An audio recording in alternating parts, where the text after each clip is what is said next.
بسم اللہ الرحمن الرحیم۔ محترم ناظرین السلام علیکم۔ ایک دن حضرت موسیٰ علیہ السلام ایک پہاڑ کے نزدیک سے گزرے تو وہاں پر ایک چشمہ دیکھا۔ اس کے پانی سے وضو کیا اور پہاڑ پر جا کر عبادت خدا میں مشغول ہو گئے۔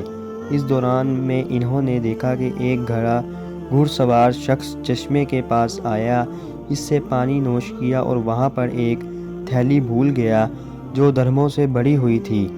اس کے چلے جانے کے بعد ایک گھڑیا آیا تاکہ اس چشمے سے پانی پیے۔ اس کی نگاہ درہموں کی اس تھیلی پر پڑی، اس نے وہ اٹھائی اور وہاں سے چلا گیا۔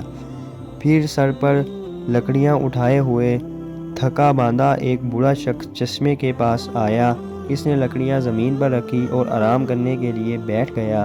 اس دوران میں وہی گھڑسوار شخص اپنے درہموں کی تلاش میں چشمے پر آیا۔ جب اسے وہاں پر اپنی تھیلی نہ ملی تو وہ بوڑھے شخص کے پاس گیا جو وہاں پر سو رہا تھا۔ اسے کہا، میری درہموں کی تھیلی تم نے لی ہے کیونکہ تمہارے علاوہ یہاں اور کوئی بھی نہیں ہے۔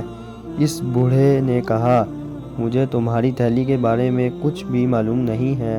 گھڑسوار شخص اور بوڑھے کے درمیان گفتگو کا تبادلہ ہوتے ہوتے بعد میں لڑائی جھگڑے تک بات پہنچ گئی۔ گھڑسوار نے بوڑھے کو جان سے مار دیا اور وہاں سے چلا گیا۔ حضرت موسیٰ علیہ السلام نے کہا، جنہوں نے یہ واقعہ ظاہر خلاف عدالت دیکھا، اللہ سے عرض کیا، پروردگار، ان امور میں عدالت کیسی ہے؟ اللہ تعالیٰ نے موسیٰ علیہ السلام پر وحی نازل کی، اس بوڑھے شخص نے اس گھوڑے سوار شخص کے باپ کو قتل کیا تھا، آج اس کے بیٹے کے ہاتھوں قتل ہو گیا۔ اور گھڑسوار کا باپ اس گدھے کے باپ کا اتنا ہی مقروض تھا جتنے درہم اس تھیلی میں تھے، آج گدھے کو اس کا حق مل گیا۔ بس اس طرح سے قصاص بھی ہو گیا اور قرض بھی ادا ہو گیا۔ میں ایک عادل حاکم ہوں۔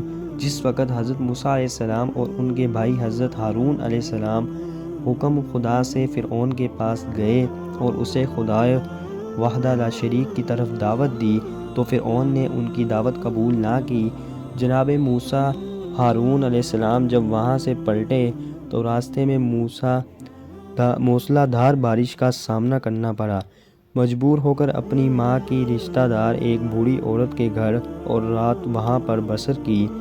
اسی بوڑھی عورت نے دیکھا کہ موسیٰ اور ہارون علیہ السلام سو رہے ہیں اور فرعونی سپاہی انہیں پکڑنے کے لیے گھر کے قریب ہو رہے ہیں۔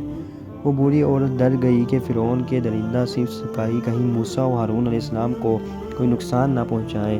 اسی دوران میں اسے موسیٰ علیہ السلام اسودہ بن کر گھر سے باہر آیا اور فرعونی سپاہیوں کے ساتھ جنگ کرتے ہوئے ان کے ساتھ سپاہیوں کو موت کے گھاٹ اتارنے کے بعد گھر پلٹ آیا۔